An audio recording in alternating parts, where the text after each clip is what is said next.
Ta prasme, aš nežinau, ką daryti su šitais plaukais. Čia yra tie baby hairai, kurie normaliai tiesiog niekada neatauga ir atrodo pusiau kaip grifka, bet kaip žiauriai nupešioti ir maži kirpčiukai. Ir aš tiesiog neturiu kur jų padėti, nes jeigu aš padarau taip, that looks worse. Galit, prašau, nežiūrėti mano plaukus. It would be so simple. Mes tiesiog bendrų nutarimų sutarėm, kad jūs per šitą video nedžedžinat mano šukuosenos, nes dabar yra 9 valandos ryto ir vienintelis mano laisvadienis per 7 dienas. Ir aš dabar galėčiau miegoti, bet aš filmuoju video, nes daugiau neturiu kada jį filmuoti. Tai aš dar net nesu pilnai atsikėlus ir neišgėrus savo ryto arbatos.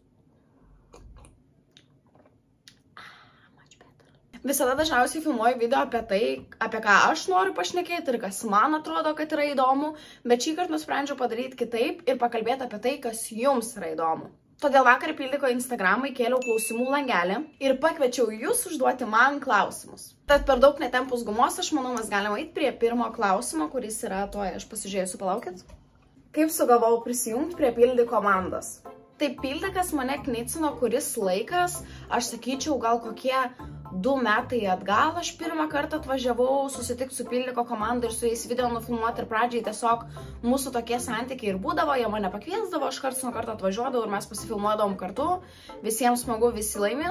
Ir tada aš nelabai turėjau plano prisijungti prie Pildiko, nes kėliau video į savo kanalą ir darbas Vilniuje, kai aš gyvenau Jonavoje, atrodė tiesiog labai komplikuotas ir sudėtingas, bet bėgo laikas, aš labiau susidraugavau su Pildiko komanda ir greičiausiai Pildiko komanda labiau susidraugavo su manim, nes aš gavau oficialų pasiūlymą prieš, man rodos, gal metus laiko, jeigu nenusišneku. Ir tada aš jau gyvenau Kaune ir buvau su kitais reikalais pirmyn atgal belekiek kartų pravažinėjusi Vilnių. Ir pagalvojau, gal netaip liūdna ir būtų važinėti kiekvieną kartą, kada reikia filmuotis iš Kauno su traukiniu į Vilnių. Plus, kas man dar labai patiko, kas nuoširdžiai padėjo apsispręsti, kad Pildikas padengia mano kelionių išlaidas, tai pavyzdžiui, traukinių biletai arba boltai iki filmavimo vietos. Tai tas iš tikrųjų yra žiauriai nice, nes man nuvažiuoti į Vilnių, į filmavimą ir grįžti atgal kainuoja sumoje kokius 25 eurus. Tai atrodytų nedaug, bet kiekvieną kartą, kai reikia važiuoti, tai va, nice, kad padengia. Ar planuoju važiuoti kitas mokyklas ir daryti paskaitas apie YouTube? Šiaip iš tikrųjų labai juokinga, nes anksčiau mes taip darydavom su keliais žmonėmis, važiuodavom pro Lietuvos mokyklas ir buvom gal daugelyje mokyklų. Kiekvienas paruošė prezentaciją apie YouTube, ką mes veikiam tame YouTube, kaip mums sekasi ir ką mes patartume daryti kitiems. Ir buvo labai smagu, bet dabar aš abejoju, tiesą sakant, žinau, kad nevažiuočiau, nes dar vis yra mokyklų, kurios rašo, kad atvažiuočiau tipo pakalbėti. Bet nu ką, aš jiem pasakysiu, kaip video kurti. Tai man dabar jau atrodo šitas dalykas šiek tiek juokingas, nes geriau į mokyklas kviestusi, nežinau, kokius protingus lektorius arba dar kažką, arba vaikam, pavyzdžiui, 11-okam, 12-okam papasakot, kaip savo butą susirast, kaip susimokėti už tam tikrus dalykus, kas yra mokesčiai, kaip valdyti finansus, o ne kviest mane tipo apie YouTube kalbėti. Tai aš manau, kad yra svarbesnių žmonių, ką būtų galima pasikviesti pakalbėti, todėl aš šiuo momentu nelabai sutinku su tokiais pasiūlymais. Ką renkuosi sužinoti, kaip mirsiu ar kada mirsiu?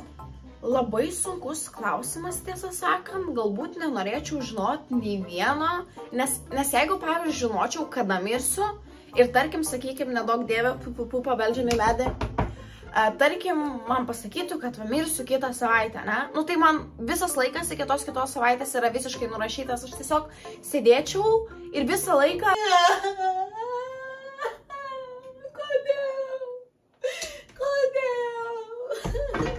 Tai aš manyčiau, kad būtų geriau tiesiog nežinot, bet tada pasirinkčiau žinot, kaip mirsiu, nes turėčiau galimybę galbūt to šiek tiek išvengti ar nutolinti, jeigu, pavyzdžiui, pasakytų, mašina partrenks tave, nu tai aš vaikščiočiau tik per perės ir apsiklijuočiau visą atšvaistais ir iš viso nevaikščiočiau per gatvę. Tiesiog takeliais.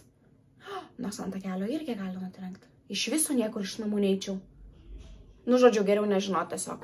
Koks mūsų su Laurynu sekantis tripas? Pagal kas planas yra vasaros pabaigoje, o tiksliau jau rugsėjo mėnesį važiuoti arba į Egiptą, arba į Graikiją. Kas? Viskas gerai, galite eiti. Ne, aš čia tik tais prie durų. Tik prie durų. Pas mus namuose skruzdėlės naikina ir mane pagavo filmuojant video. Bet kaip ir sakiau, pas mus planas yra važiuoti arba į Egiptą, arba į Graikiją, arba į Turkiją. Blogiausiu atveju Turkiją, dėl to, nes mes praeitą vasarą ten buvom ir šią vasarą norėtųsi kažkur kitur čeką užsidėti. Bet pasižiūrėsim, kaip bus su bilietais, nes mes dabar nei kiek neplanuojam, nei kiek nežiūrim bilietų, pasiimsim atostogas ir dieną prieš, kada norėtume išvažiuoti, nusipirksim kokius paskutinės minutės bilietus į kažkur, nes jie ir pigesni būna ir tada kažkaip smagiau, nes tu nežinai, ką veiksi ir kur veiksi, bet tu žinai, kad veiksi ir tada tokia intriga. Ar galėtum padaryti savo kanalą arba įpildiko video, kaip gamini? Aš tiesą sakant apie tai galvojau, bet yra viena didžiulė problema, tai yra mano virtuvė. Jinai yra žiauriai maža, joje yra belekoks lempinis apšvietimas, o apšvietimas yra dalykas, kurio labiausiai reikia video. Ir aš net neturiu ten, kur kameros pasidėti realiai. Aš bandžiau kažkada filmuoti ir man tiesiog nesigavo ir aš vidury nutraukiau visą tą filmavimą. Aš net kai storius virtuvai filmuoju, visada būna žiauriai lieva kokybė, nes nesvarbu, kur pasidėsiu telefoną, tiesiog nėra normalaus apšvietimo. Tai aš labai norėčiau, bet greičiausiai šitoj virtuvėje nepaeis. Sveiki dar kartelį, aš įsiterpiu tiesiog su nuostabiom naujienom. Visi pildikai vien už tai, kad naudojasi pildik tinklu, naršo, kalba, pildo sąskaitą, perka planus, bus apdovanoti. Kiekvieną kartą pildikiečiams pasipildžius sąskaitą arba užsisakius kokį nors naują planą, jūs gaunate taškus. Pavyzdžiui, pasiėmus smagų pildik naujienlaiškį, tu iš karto gausi 2000 taškų. Taškus bet kada tik nori, kompanijos metu gali išleisti žaidimui loterijai. Renkiesi pats, kurio telefono nori, kam užtenka tavo sukauptų taškų ir tuos taškus gali konvertuoti į galimybę laimėti. Laimėti ką? Telefoną! Visus savo taškus, ką, už kiek gauni ir jų vertę matysit savitarnai ir tada jau patys spręsit, statyti tuos taškus už kokią nors telefoną ar ne. Pasiimt galimybę laimėti telefoną ar tiesiog sėdėti va taip. Aš manau, kad pasiimt galimybę laimėti telefoną. Realiai pildikiečiai tokie išrinktieji yra su tokiom kosminiam akcijom ir aš labai didžiuojuosi, kad aš esu viena iš jų. Ką dirbu šiuo metu? Kaip ir aišku, aš dirbu su pildiko komanda, tačiau ne tik, nes aš kaip visada apsiemu tiek dalykų, kad paskui vos panešt galiu, bet dar vis nešu. Tai nepaisant to, kad aš dirbu pildike, aš dar įsidarbinau ir botanikos sode pilnu etatu. Kas nežinot, pilnas etatas reiškia, kad tu dirbi, kaip čia pasakyti, didelį valandų skaičių, didesnį valandų skaičių negu imtum pusę etato. Tai pavyzdžiui, aš visą laiką į darbą einu nuo pusės 11 ir užsidaro mes 8 valandą, nes botanikos sode yra tokia kavinukė. Tai jo, nuo pusės 11 iki 8 valandų. Ir pavyzdžiui, šią savaitę aš dirbu 6 dienas per savaitę ir man šiandien yra vienintelis laisvadienis. Ir su tiek mažai laisvo laiko aš dar kažkur turiu įterpti savo Instagramo veiklą. Tai yra tam tikros reklamos, postai, video, ką reikia nufilmuoti. Dar minėjau senesniam video, kad aš ir laiptinę tvarkau pas mus. Dar kartais bandau filmuoti video į savo kanalą, bet tiesiog tiek mažai laiko, kad aš niekaip neturiu kaip jų pabaigti. Tai dirbu, žodžiu, viską realiai. Viską, ką galiu rasti, viską dirbu. Kiek iš viso turiu auskarų? Gerai, galim paskaičiuoti. Čia 1, čia 3, iš viso 4, 5, 6. Ai, aš anam video sakiau, kad tai buvo žiauriai didelis, man rodo, sakiau, kad kai tik prasivėriau šitą auskarą, jisai buvo žiauriai didelis, man labai nepatiko ir aš labai stipriai kankinausi ir ilgai laukiau, kol jisai sugis, nes kai tik jisai sugis, tik tada galima jį pasikeisti mažesnį ir jis man sugijo. Ir aš pasikeičiau mažesnį ir aš va taip, kaip kalbu, jūs realiai jo net nematot, o nas buvo tiesiog huge. Ir šitą matot tik tada, kada aš stipriai juokiuosi arba šypsus. Vaidės visai, man labai patinka. Tai gerai, palaukit 1, 2, 3, 4, 5, 6 ir viskas. 6. Ar skaudėjo piercingas ir kiek mokėjau? Aš spėju, kad klausė apie šitą auskarą, tai tiesą sakant, aš galvojau, kad neskaudės, nes tipo labai plona odelė ten yra į kur vėrė.